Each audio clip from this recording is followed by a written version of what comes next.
Have you socialized with him? Yes, sir. Yes? Yes, sir. Have you ever socialized with Donald Trump in the presence of females under the age of 18? Though I'd like to answer that question, at least today, I'm going to have to assert my 5th, 6th, and 14th Amendment rights, sir. We got to talk about 47. Mr. President, what did Jeffrey Epstein mean in his emails when he said you knew about the girls? I know nothing about that. They would have announced that a long time ago. It's really, what did he mean when he spent all the time with Bill Clinton, with the president of Harvard, who you know, who that is, Summers, Larry Summers, whatever his name is, and all of the other people that he spent time with. Jeffrey Epstein and I had a very bad relationship for many years. But he also saw strength because I was president. So he dictated a couple of memos to himself. Give me a break. You got to find out, what did he know with respect to Bill Clinton? Touch your vibe, touch your vibe, touch your vibe. It's JEJE vibe. Feel the vibe, feel the vibe, feel the vibe. On JEJE. Touch the vibe, vibe, vibe. It's JEJE vibe. Feel the vibe. It's a vibe. Oh, Lewis and Gabriel, and you know it's up. You know it's JEJE vibe. You know I got my amazing queen with me. Thanks, my love. My handsome boo. You already know if you're new to the channel. What you doing? What you doing? What you doing? I don't need to be telling you over and over again. Hit the like and subscribe. Where else would you rather be? We gotta talk about 47. Your 45th and 47th president. Elected your 47th president and your 45th president. We gotta talk about 47. 47 is a very powerful number. Not that powerful. It's still not 50. How about that? It's still an odd number. How about that? Yeah. With the significance of that number. The number is only gonna last 4 years, if it's going to, if at all. Lawmakers in the House have released Jeffrey Epstein emails, including emails referencing Donald Trump. The documents obtained from the Epstein estate include at least 3 emails about Trump. What Epstein says in those emails. All of this comes after weeks of delay. Speaker Mike Johnson swearing in the new member of Congress, a Democrat from Arizona. And just moments later, she was the final signature needed in a bipartisan effort to get a vote now on the release of the Epstein files. 47. It's just a number. It's just.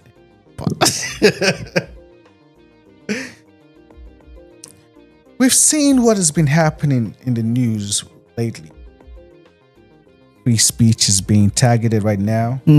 Oh, they wish. Incredible week we've lived through with the return of Jimmy Kimmel after a sustained federal government effort to not only kick him off the air, but really cancel his whole show has been extraordinary. We've been tracking late night even more than usual. Kimmel, on his second night since the return, responded to President Trump, who rather than de-escalate, is vowing to continue the censorship agenda, threatening to shake down Disney, threatening to sue them over their editorial decisions, which would be a very likely losing case. Moments after we taped our show last night, the Mad Red Hatter wrote, "I can't believe ABC Fake News gave Jimmy Kimmel his job back."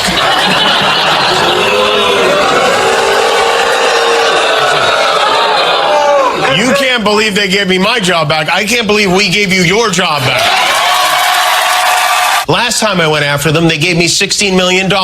This one sounds even more lucrative. A true bunch of losers. Only Donald Trump would try to prove he wasn't threatening ABC by threatening ABC. Like I will say it and always say it.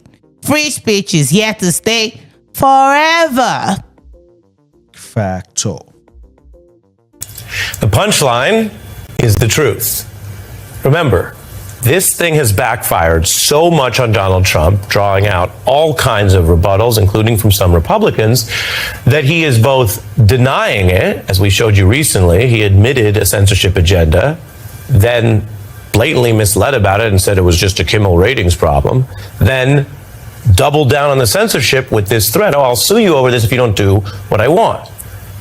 Now they want us. They want to drop everything on hate speech. Our politics today is very culturally engaged, and the First Amendment does not play favorites. It protects dumb jokes and smart jokes, political jokes, and silly jokes, serious statements, and all kinds of expression. Some people like to talk. I'm one of them. Some people like to write. Some people nowadays express their ideas through pictures, memes, and emojis. The First Amendment basically protects all peaceful, expressive speech, even if your sitting president wished it did not. But how is it a hate speech, though, if you're being criticized? Two different things entirely. Two different things entirely. And that brings me to something that is on the sillier side. May not be your style of humor, but millions of people love South Park, and it is still under the umbrella of the same parent company that has ousted Colbert and gutted 60 Minutes, but apparently something that you can't say on 60 Minutes, Trump criticism to some degree, you might still get away with on South Park, where their newest episode dabbles in many of these issues, including going at the president, his censorship FCC, and this MAGA war on your free speech. And as for the American people, we would hold you to everything that you promised in your campaign trail. Free speech. Free speech. Stay. So everything that you said during your own free speech in your campaign trail that made us vote for you, we also have the equal free speech to critique you based on those things that you say if you don't fulfill the promise that you promised. Free speech. If it's offensive, you probably need to speak with the FCC. The FCC? Yeah, they're dealing with all the offensive stuff now. Here, let me connect you.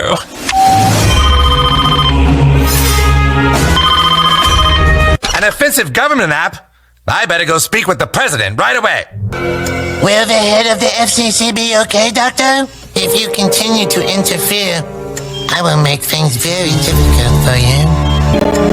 We can do this the easy way, or we can do it the hard way. That's a top Trump official making a threat. We can do this the easy way or the hard way.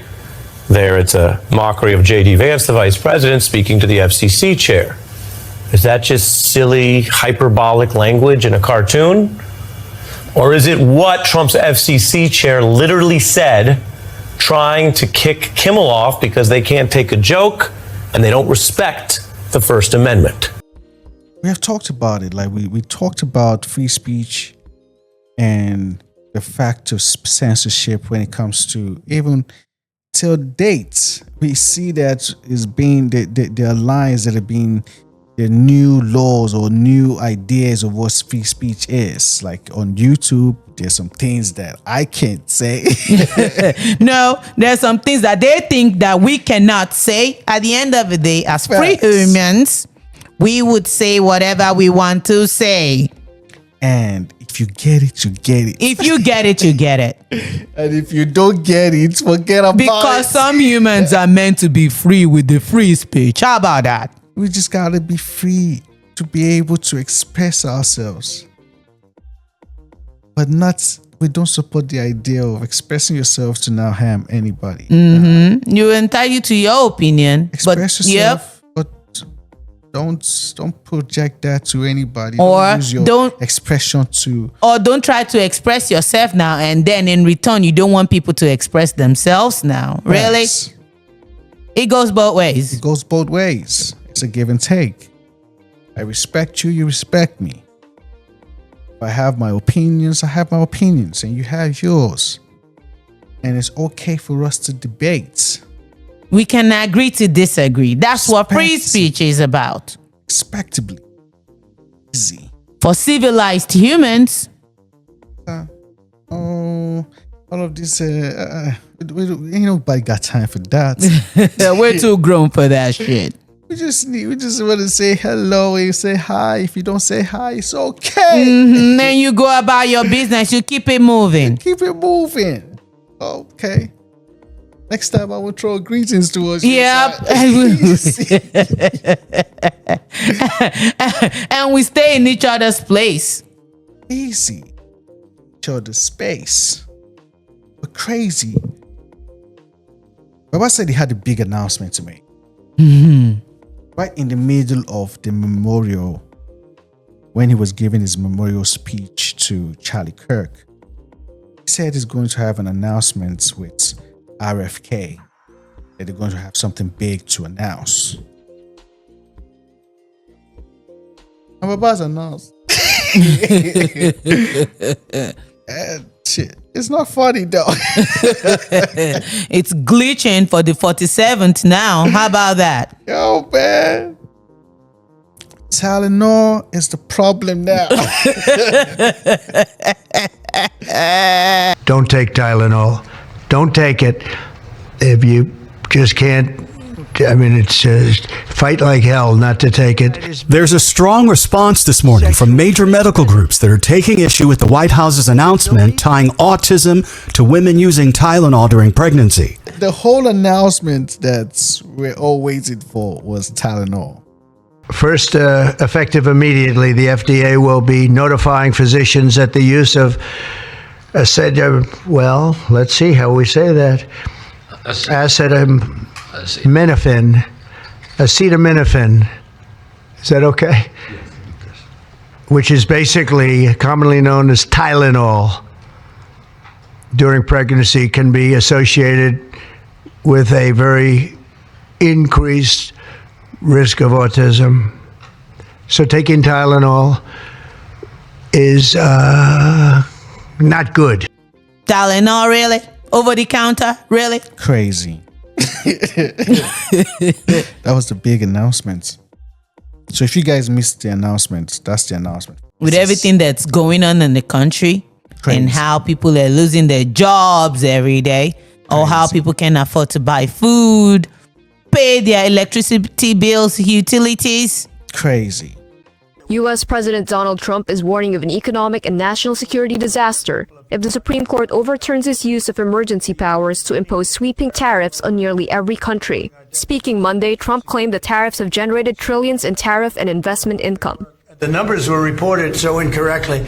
The real numbers are trillions of dollars have been taken in or gotten in terms of investment from the tariffs. Trump had previously floated the idea of using tariff revenues to pay for what he calls a dividend to lower-earning Americans, and repeated his plans on Monday. We're going to issue a dividend to our middle-income people and lower-income people of about $2,000, and we're going to use the remaining tariffs to lower our debt.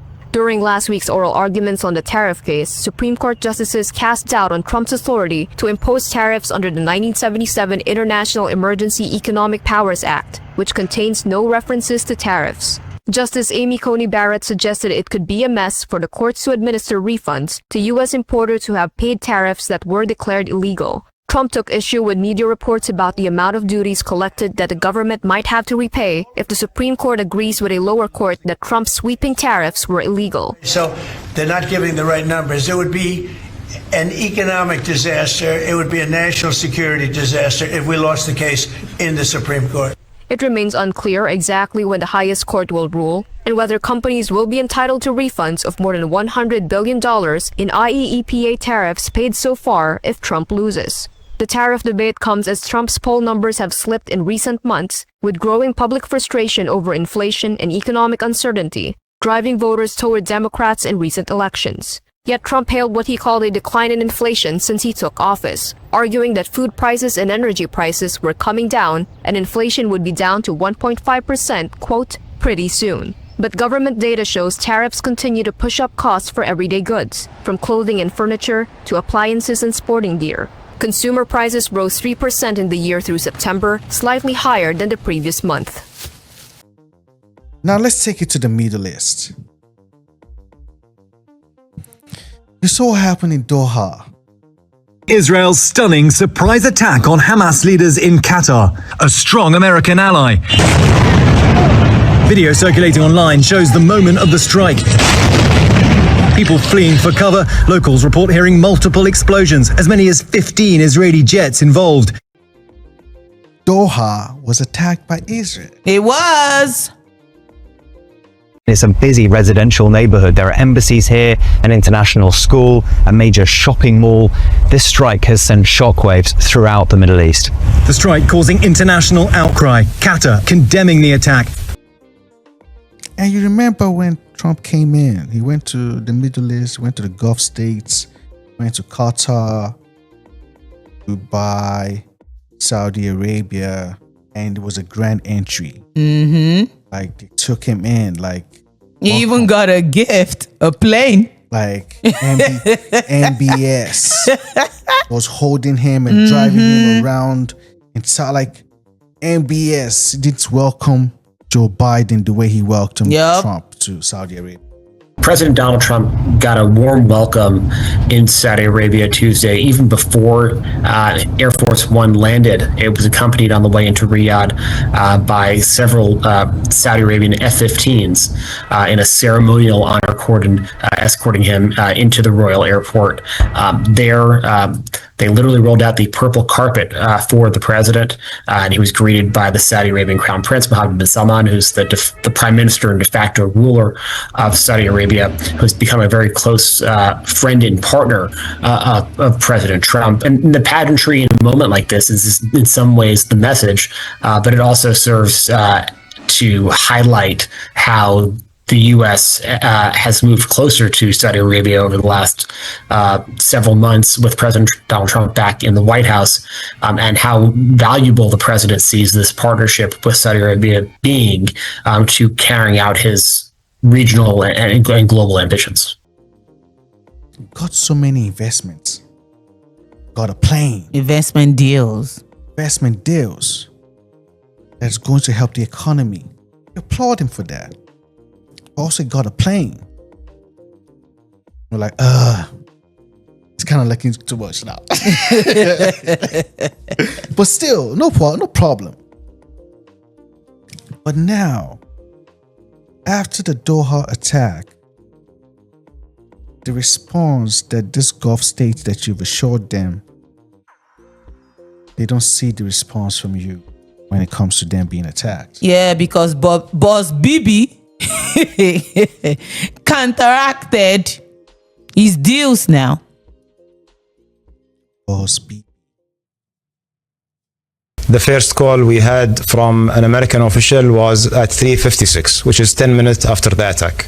Calling it state terrorism and accusing Israel of sabotaging ceasefire talks. Israel says it was entirely justified, though Hamas called it a failure, claiming that none of its leaders were killed. Instead, they say it only killed security guards and the son of a Hamas leader, as well as a member of the Qatari security forces. The White House says it learned about the mission shortly before it began, though not early enough to warn the Qataris. President Trump says he's not happy and that the strike failed to advance Israeli or American goals. I'm not thrilled about the whole situation. It's not a good situation. But I will say this, we want the hostages back, but we are not thrilled about the way that went down. So it looks like Boss Bibi is a problem that cannot be tamed. He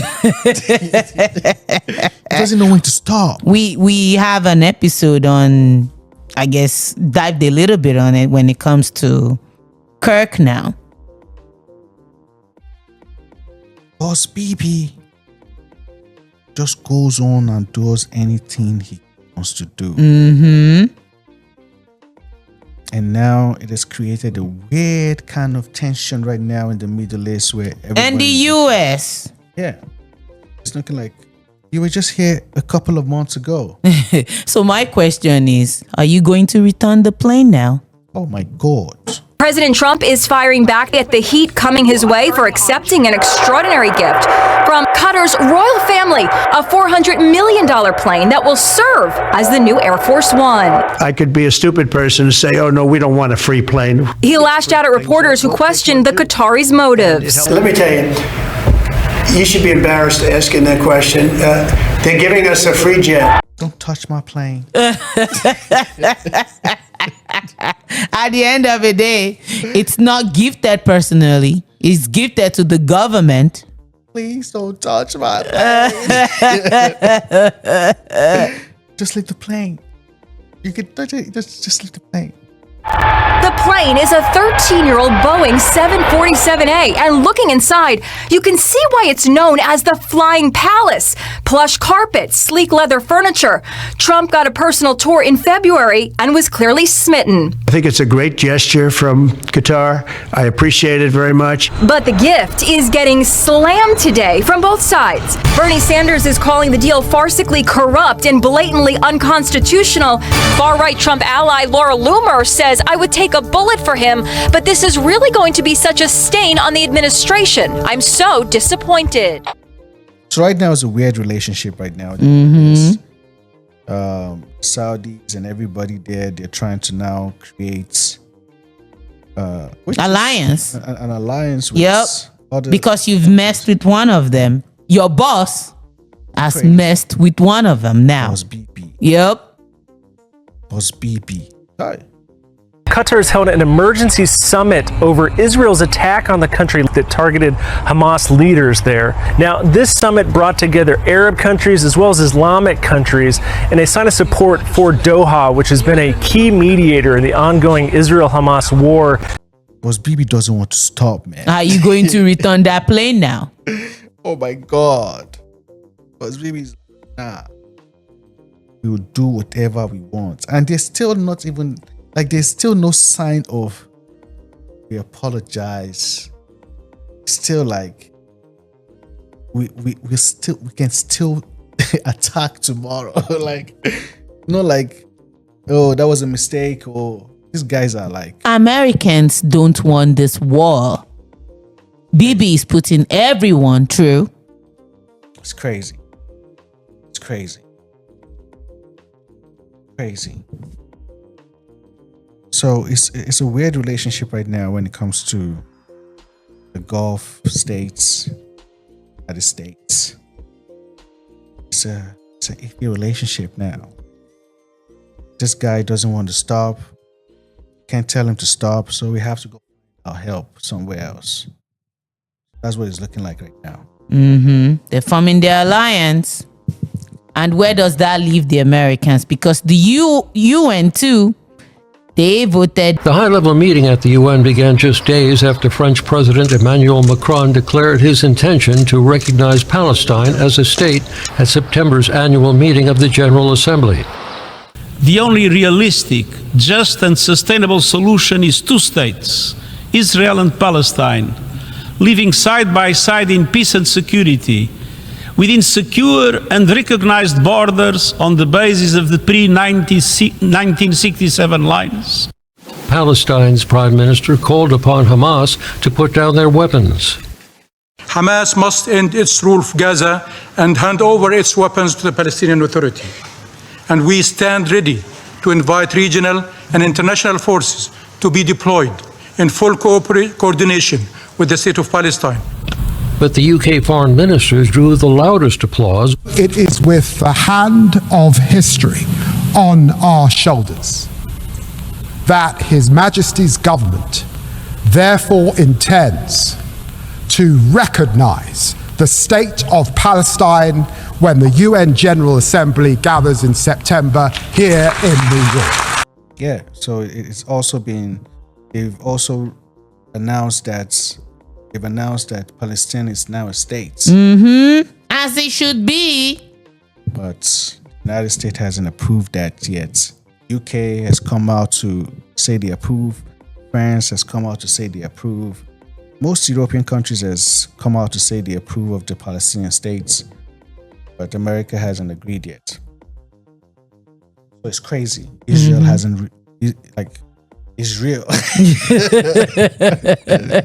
It's been real with Israel. How about that? The Israeli military says it carried out fresh airstrikes on Gaza. It says it was removing a threat after, quote, terrorists opened fire on Israeli troops. The attack comes after a ceasefire agreement between Israel and the Palestinian militant group Hamas, which is meant to bring an end to the war in Gaza. Be real. He's been real with Israel. It's been crazy, man. the Tel Aviv television.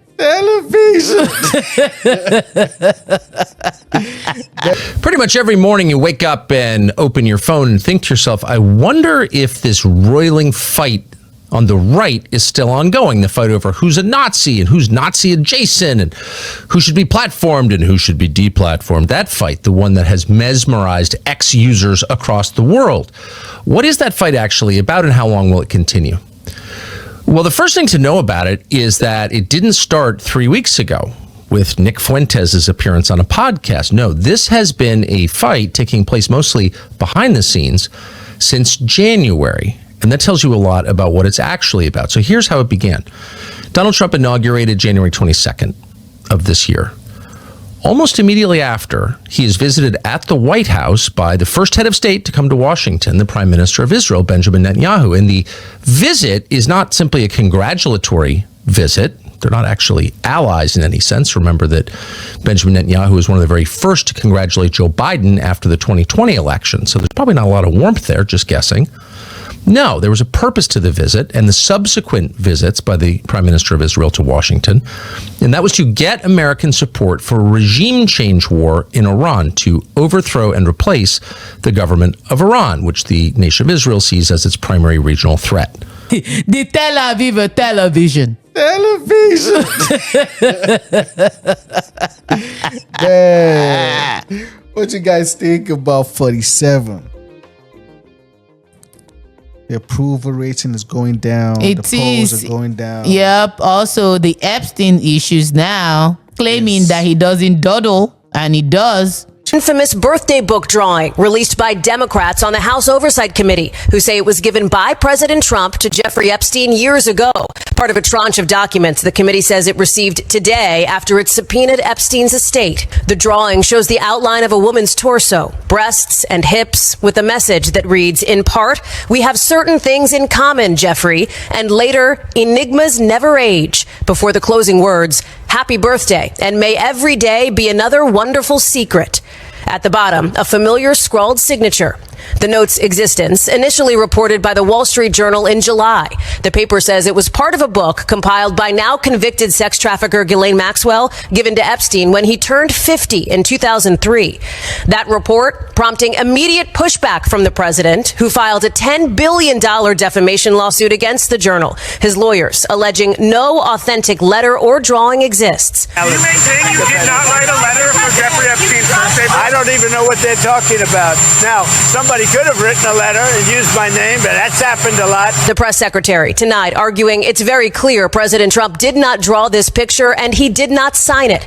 White House aides printing for reporters copies of the president's recent signature.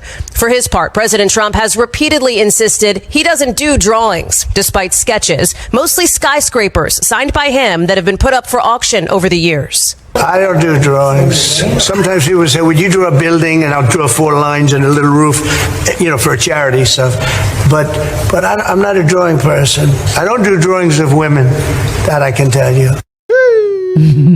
Just because a crocodile loses his tail doesn't mean it ain't a crocodile. Jesus. Mr. Comer said that he was not going to look into the letter or the doodle, the president's doodle. He's a decent doodler, by the way. So he wasn't going to look into whether the signature was a forgery, and I'm concerned about that. Because this is the president of the United States. If there are forgeries or forgers out there, I think we should investigate it. And in fact, this document is 22 years old. So you're telling me someone 22 years ago went back to the future and forged his signature when he was a Democrat.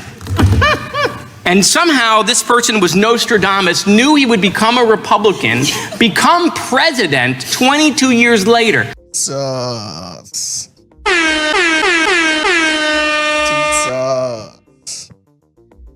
Epstein doesn't seem to want to go away. Even at his death, he is still trying to be in the ethos. Yep, it ain't going away, and it keeps unfolding, and it's gonna keep unfolding more, and you're gonna keep seeing more. The effort at the White House to try to convince a Republican member of Congress to change her mind on releasing the files. In newly released emails, sex offender Jeffrey Epstein repeatedly discussing Donald Trump, shedding new light on their long friendship, and seeming to suggest Trump had information he never shared. In a 2011 exchange with his co-conspirator Ghislaine Maxwell, Epstein writing the quote, "dog that hasn't barked is Trump," adding one of his victims spent hours with Trump at Epstein's home, but that Trump has never once been mentioned. Maxwell replying, "I have been thinking about that." The emails obtained from the Epstein estate were released by Democrats on the House Oversight Committee. Tonight, House Republicans and the White House say the victim mentioned was Virginia Giuffre, who once worked at Trump's spa at Mar-a-Lago. She had said she never saw Trump do anything inappropriate. She died by suicide earlier this year. Trump and Epstein were friends for more than a decade. Have you socialized with him? Yes, sir. Yes? Yes, sir. Have you ever socialized with Donald Trump in the presence of females under the age of 18? Though I'd like to answer that question, at least today, I'm going to have to assert my 5th, 6th, and 14th Amendment rights, sir. It looks like the universe is about to expose something. Because it looks like the exposure doesn't stop to let this whole thing go away. But it ain't going away. Trump insists he broke off the friendship when he learned Epstein and Maxwell were luring away women and teenage girls who worked at Mar-a-Lago. Stole people that worked for me. I said, don't ever do that again. He did it again. And I threw him out of the place, persona non grata. I threw him out, and that was it. In a 2019 email to author Michael Wolff, Epstein writing, "Trump said he asked me to resign. Never a member ever." Of course, he knew about the girls as he asked Ghislaine to stop. Maxwell is serving a 20-year sentence for sex trafficking. Sources say she's angling for a pardon. And just a few weeks ago, when Trump was asked about her, he didn't rule it out. Who are we talking about? Ghislaine Maxwell. I haven't heard the name in so long. I can say this, that I'd have to take a look at it. Tonight, Democrats say the new emails increase the pressure on the Justice Department to release the FBI's full Epstein files. What I know today is that Donald Trump is the president, and he campaigned on releasing all the Epstein files. Obsessed about it. His vice president obsessed about it. And now the White House is involved in a massive cover-up, and we want to know why won't they release the files. So we're going to keep you guys updated as it all plays out. Patel was in Congress and he was like going in. Cover up looking real. How can he's been real with Israel. How can you continuously try to cover up, but the exposure is way more than the cover up? Are you really covering up? It's been real with Israel. It's been real. The Tel Aviv ain't telling a vision no more. Oh my God. The propaganda ain't propagandizing. This is where it comes to the era we're in. You can't control so many things. You're not God. What are we doing? And the thing about it is that the truth will always be the truth. It doesn't change. But with the lies now, you're busy trying to use another lie to cover another lie to cover another lie. And the more you try to cover, the more you get exposed. Oh, man. This is crazy. In the interest of transparency, why not just go ahead, release the full files on Epstein, get this all over with? This administration has done more with respect to transparency when it comes to Jeffrey Epstein than any administration ever. A group of House lawmakers have been circulating a petition to force a full vote to demand the Justice Department release the files. They've been one name short, House Speaker Mike Johnson refusing to swear in Arizona Congresswoman Adelita Grijalva, who was elected 7 weeks ago. He blamed the government shutdown, but today with the House back in session, Grijalva finally sworn in. And minutes later, signing the petition. I will sign the discharge petition right now to release the Epstein files. Justice cannot wait another day. And David, in another twist, the White House is trying to pressure Republicans to switch their vote on that petition. Today, summoning Congresswoman Lauren Boebert here to the White House to the Situation Room, where the Attorney General and the FBI Director tried to convince her not to do it. But tonight, she still signed on to try and force the release of these files. David. All right, Mary Bruce at the White House. Mary, thank you. But we begin this hour with the increasingly frantic response from President Donald Trump and his administration to this week's release of the Jeffrey Epstein emails. The messages put the spotlight back on the relationship between the two men, with Epstein suggesting Trump, quote, knew about the girls.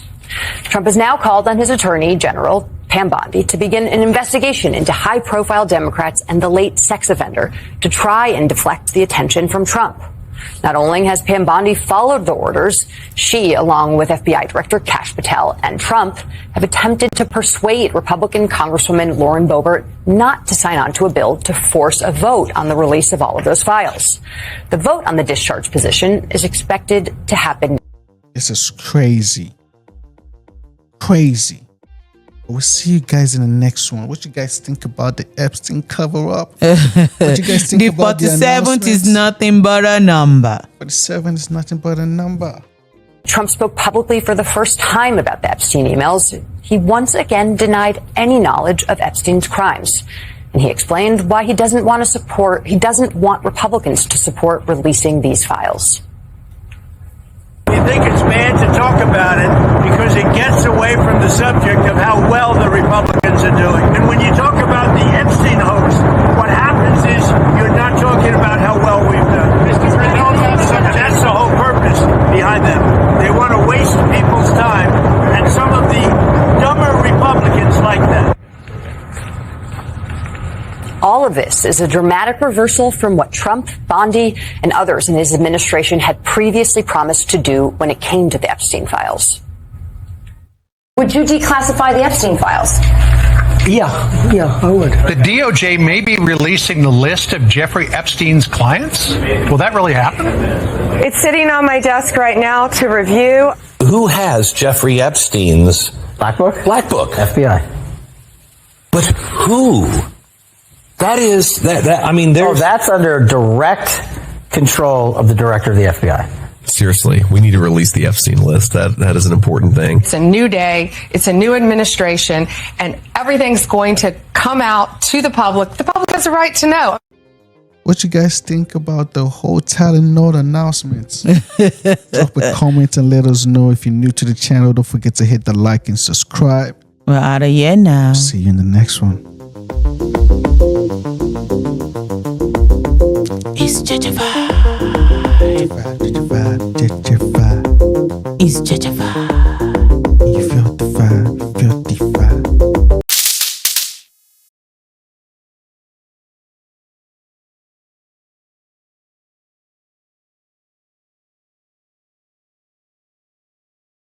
Epstein's 2008 conviction for soliciting prostitution with a minor got him 18 months in a cushy Florida prison, of which he served only 13. Trump's connection with Epstein dates back years before that. Their names once popped up together at Palm Beach parties and in guest lists. But Trump has since claimed he banned Epstein from Mar-a-Lago for being a creep. No, I was never Brit. No. You make it a very big thing over something that's not a big thing. You should be talking about, if you're going to talk about that, talk about Clinton, talk about the former president of Harvard, talk about all of his friends, talk about the hedge fund guys that were with him all the time. Don't talk about Trump. What you should be talking about is the fact that we have the greatest 6 months in the history of a presidency, according to a lot of people.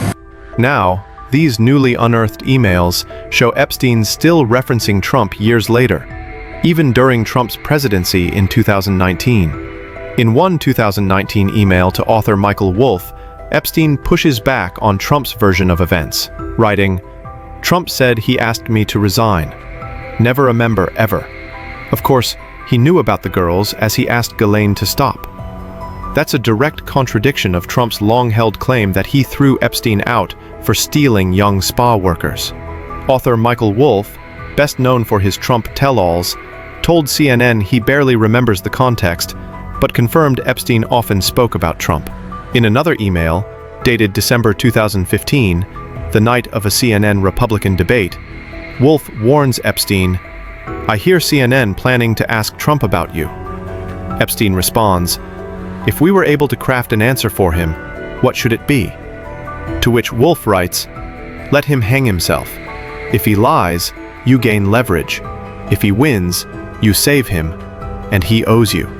The email reads like a psychological chessboard between a disgraced financier and a future U.S. president. Ghislaine Maxwell, serving a 20-year sentence for sex trafficking, told Deputy Attorney General Todd Blanche in an interview this year that she never saw Trump act inappropriately, and that he was a gentleman in all respects. So Epstein's words say one thing, Maxwell's testimony says another. The question now, what do the emails actually prove? The email's release is part of a broader tug-of-war in Congress over Epstein's government files. Files that Trump's own Justice Department once sealed, insisting his 2019 death was suicide.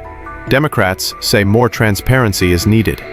Republicans say it's selective exposure, timed to embarrass Trump ahead of the election year. Either way, the political fallout is only just beginning.